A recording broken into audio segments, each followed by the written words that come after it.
নমস্কার বন্ধুরা, কেমন আছো তোমরা?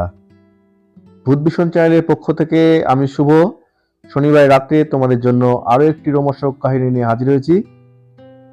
আজকের ঘটনাটি পাঠিয়েছেন বাংলাদেশ থেকে নারায়ণ তরফদার। তিনি যেভাবে লিখেছেন সেভাবে তোমাদের পড়ে শোনাচ্ছি। স্নেহের শুভ, আশা করি অনেক ভালো আছো। তোমার চ্যানেলের যে দুটি ঘটনা তুমি বর্ণনা করেছো দুটি খুব রোমাঞ্চকর ছিল। ভূত ব্রহ্মদত্ত এখনকার দিনে লোকে বিশ্বাস করবে না অনেকে, সেটা ঠিকই। তবে তোমার চ্যানেলের প্রথম ঘটনাটিতে সতীশবাবু যে গ্রামের ঘটনাটি বলেছেন তারই আশেপাশের একটি গ্রাম, আমার ঠিক এই মুহূর্তে মনে না পাওয়ার কারণে নামটি উজ্জ্বল রাখলাম, সেই গ্রামেও অনেক এমন কিছু অস্বাভাবিক ঘটনা ঘটেছিল, তাদের মধ্যে একটি ঘটনার কথা তোমাদেরকে জানাচ্ছি। ঘটনাটি যে গ্রামে ঘটেছে সেই গ্রামের সব লোকই এই ঘটনাটি জানে, এমনকি আশেপাশের গ্রামেও এই ঘটনা সবাই শুনে থাকবে।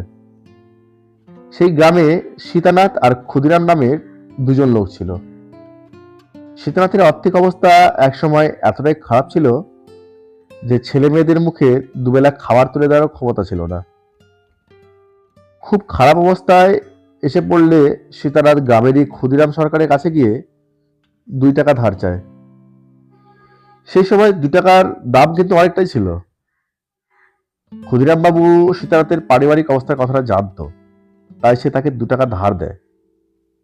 এদিকে অনেক কদিন যাওয়ার পরও টাকা ফেরত দেওয়ার সময় আসলে সীতানাথ ক্ষুদিরামের সঙ্গে দেখা করতো না। এদিকে সীতানাথের অবস্থা খুব একটা ভালো উন্নতিও হচ্ছিল না। সে ওই কিছু শাকসবজি, লঙ্কা, আরো কিছু কিছু জিনিস নিয়ে হাটে বাজারে গিয়ে বেচতো। অল্প পুঁজির ব্যবসা, তাতে যা লাভ হতো ওই দিয়ে আধপেটা খেয়ে দিন কাটাতো। এদিকে হাটে বাজারে গেলে ঠিক ফেরার আগে সীতানাথের কাছে কিছু কুকুর গিয়ে ঘেউ ঘেউ করতো। তার মনে হতো কুকুরগুলো যেন অনেক ক্ষুধার্ত। তখন বাজারের বাটির হাঁড়ি কলসির দোকান থেকে একটা পাত্র নিয়ে অল্প কিছু চাল ফুটিয়ে সে কুকুরগুলোকে খেতে দিত, তবেই বাড়ি ফিরত। এই দেখে সবাই তাকে সীতানাথ সাধু বলে ডাকাডাকি শুরু করে। ক্ষুদিরাম সরকারের কাছ থেকে টাকা ধার নেওয়ার অনেকদিন হয়ে গেলেও টাকা ফেরত দেওয়ার মতো অবস্থায় না আসার কারণে সীতানাথ ক্ষুদিরাম বাবুর সঙ্গে তো দেখা করতেও না, তার বাড়ির লোকেরাও যাতে তাকে দেখতে না পায় সেজন্য অনেক দূর দূর দিয়ে যাতায়াত শুরু করেছিল। তবে একদিন ক্ষুদিরাম আর সীতানাথের দেখা হয়ে যায় শান্তনগরে পাধোয়ার ঘাট বলে একটা জায়গা আছে, সেই ঘাটে।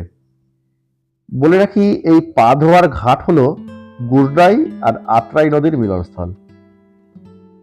ক্ষুদিরাম সরকার তার বাড়ির রাখালদের দিয়ে বাড়ির গরুগুলোকে স্নান করাতে পাধোয়ার ঘাটে এসেছিল, আর সীতানাথ সে সময় হাটে যাচ্ছিল। দুজনের দেখা হলে ক্ষুদিরাম সীতানাথকে বলে, কি সাধু, এত রাত্রেতে টাকা পাইলা কোন জায়গায়? তুমি এই রাত্রে টাকা দিলা? কে আর কাছ থেকে ধার নিছিলা? সীতানাথ ক্ষুদিরাম বাবুর কথা শুনে হতভম্ব হয়ে যায়, আর কিছুই বুঝতে না পেরে বলে, আমরা গরিব মানুষ তো, রহস্য করেন, মস্করা করেন, টাকাটা দিবার পারি না দেখে তাইতে এরকম কথা কইবেন। আমি সময় হইলে দিয়ে দেবো, হাতে একটু আসলেই দিয়ে দেবো টাকাটা। সাধুর কথা শুনে ক্ষুদিরাম ভাবে 2 দিন আগে রাত্রে সীতানাথ যে তাকে ডাকলো বাড়িতে গিয়ে, আর সে নিজে জানালা খুলে হাত বাড়িয়ে 2 টাকার নোটটা নিয়ে বালিশের কভারের ভেতরে রাখলো, তাহলে কি সে ঘুমের মধ্যে স্বপ্ন দেখেছে? নিশ্চিত করার জন্য ক্ষুদিরাম বলে, সাধু, তুমি একটু দাঁড়াও তো দেখি, আমি একটু বাড়ি থেকে ঘুরে আসি। তুমি এখানেই দাঁড়াও, আমি আসতেছি এখনই, দেরি করুম না। বাড়িতে গিয়ে ক্ষুদিরাম সেই বালিশের কভারে হাত ঢোকাতেই 2 টাকার নোটটা বেরিয়ে আসে। তখন সে ভাবে, সাধু কি তাহলে টাকা দিয়ে ভুলে গেল নাকি? বাড়ি থেকে আবার পা ধোয়ার ঘাটে এসে সীতানাথকে বলে, যদি টাকা পয়সা লাগে তার জন্য কোনো চিন্তা ভাবনা করো না, যখন লাগে আমার কাছ থেকে নিয়ে যাইও। ছেলে পেলে নিয়ে না খেয়ে কিন্তু থাইকো না, টাকা পয়সার কোনো অসুবিধা হবে না, যদি বেশি লাগে তাও নিয়ে যাইও। সেদিন সীতানাথ সাধু পাঙ্গাসিয়া হাট নামের এক হাটে অল্প কিছু জিনিস নিয়ে বিক্রির জন্য যাচ্ছিল। পাঙ্গাসিয়া হাটে যাবার জন্য খুব সহজ উপায় ছিল নদীপথ। নৌকায় করে লোকজন সেই সময় যাতায়াত করত। যদি হেঁটে আসতে চাইতো সময় 2 থেকে 3 গুণ লেগে যেত, কারণ হাঁটা পথে অনেক সময় ঝোপঝাড় পড়তো, গর্ত থাকতো। পাঙ্গাসিয়া হাটে গিয়ে অন্য দিনের মতো সেদিনও অনেকগুলো কুকুর ঘেউ ঘেউ করলে সাধু তাদের জন্য চাল ফুটিয়ে ভাত রান্নার ব্যবস্থা করে। এদিকে সন্ধ্যা হয়ে যায়।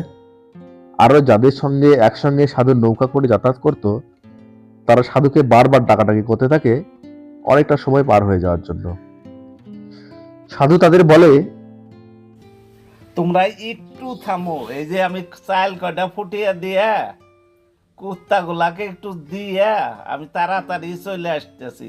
তোমরা নৌকাটা একটু থামাও, আমি অগর দিয়েই চলে আসতেছি। লোকগুলো বলে, আজ এই সাধুকে ছেড়ে চলো সবাই, দেখি এ কেমন সাধু। নৌকা ছাড়ো, দেখি সাধু কি করে।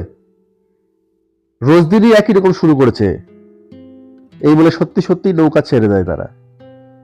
কিন্তু তারা যখন মাঝ রাস্তায় এসে এক গ্রামের নৌকা দাঁড় করাবে তখন এক আশ্চর্য ঘটনা ঘটে। সাধু সেখানে কোন শক্তি বলে যেন আগে থেকেই উপস্থিত হয়েছিল।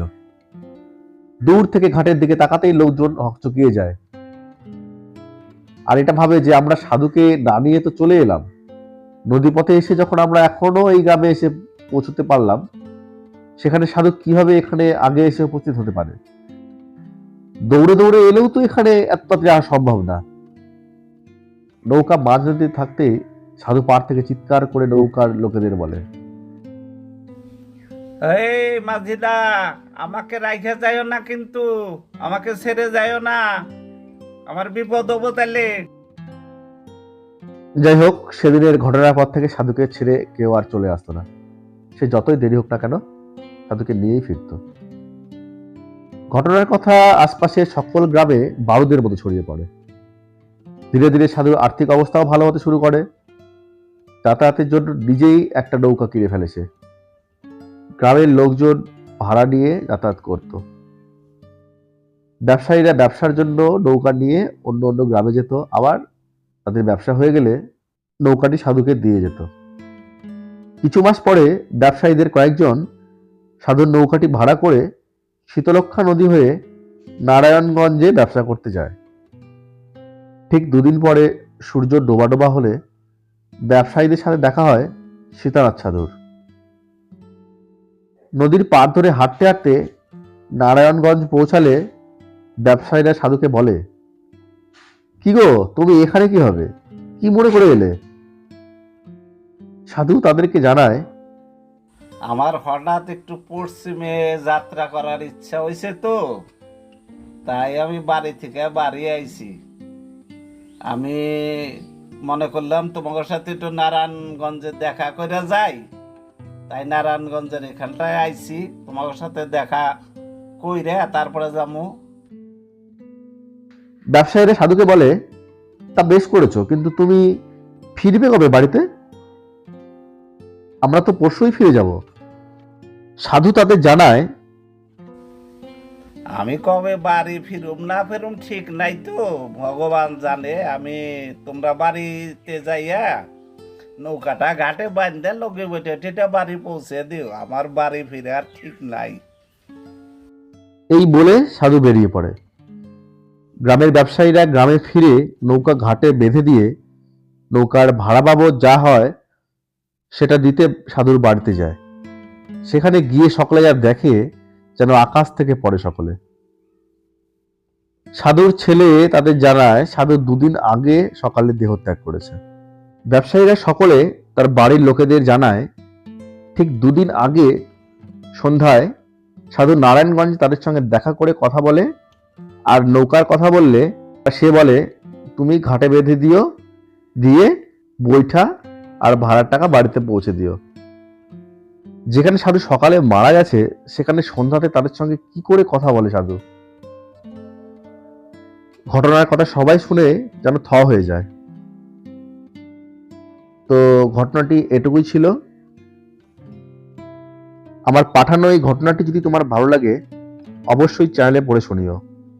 আজকের মতো এটুকুই। আরো কিছু ঘটনা তোমাকে পরে লিখে জানাবো। আমার এখানে অনেকেই তোমার চ্যানেলে ঘটনাগুলি শুনতে আগ্রহী। পারলে সপ্তাহে চ্যানেলে 3টি করে ঘটনা শুনিও। আমরা অপেক্ষা করব। ভালোবাসা নিয়েও ইতি নারায়ণ তরফদার। তো বন্ধুরা, এই ছিল আজকের ঘটনা। মৃত্যুর পরেও যে কেউ ফিরে এসে দেখা দিতে পারে এই ঘটনা না শুনলে জানতে পারতাম না। যাই হোক, অভিজ্ঞতা হলো আরেকটি ঘটনার। বন্ধুরা, ঘটনায় তোমাদের কেমন লেগেছে জানাতে ভুলো না। কমেন্ট অপশনে গিয়ে কমেন্ট করে জানিও ঘটনাটি তোমাদের কেমন লাগলো। যদি ভালো লাগে অবশ্যই একটা লাইক করে দিও আর বন্ধুদের সাথে শেয়ার করে দিও। এবং যারা চ্যানেলটি সাবস্ক্রাইব করনি অথচ ঘটনাটি শুনছো, প্লিজ সাবস্ক্রাইব করে দিও। নতুন চ্যানেল, সবাই সাথে থেকো। আরও যাতে কিছু ঘটনা তোমাদের সাথে শোনাতে পারি। সবাই সাথে না থাকলে হবে না, তাই সবাই সাবস্ক্রাইব করে নিও। আর তোমরা যারা শুনছো, তোমাদের এরকম কোনো ঘটনা জানা থাকলে বা ঘটে থাকলে আমাদের জানাতে ভুলো না। তোমাদের পাঠানো ঘটনাটি অবশ্যই চ্যানেলে পড়ে শোনাবো। সাথে থাকবে আমাদের চ্যানেলের পক্ষ থেকে তোমাদের জন্য স্পেশাল গিফট। আবারও আসবো এমন একটি রোমাঞ্চকর ঘটনা নিয়ে। ততক্ষণ পর্যন্ত সবাই সুস্থ থেকো, ভালো থেকো। গল্প পাঠাতে ইমেল অথবা ইনস্টাগ্রাম আইডিতে যোগাযোগ করো। আজকের মতো এটুকুই। শুভরাত্রি।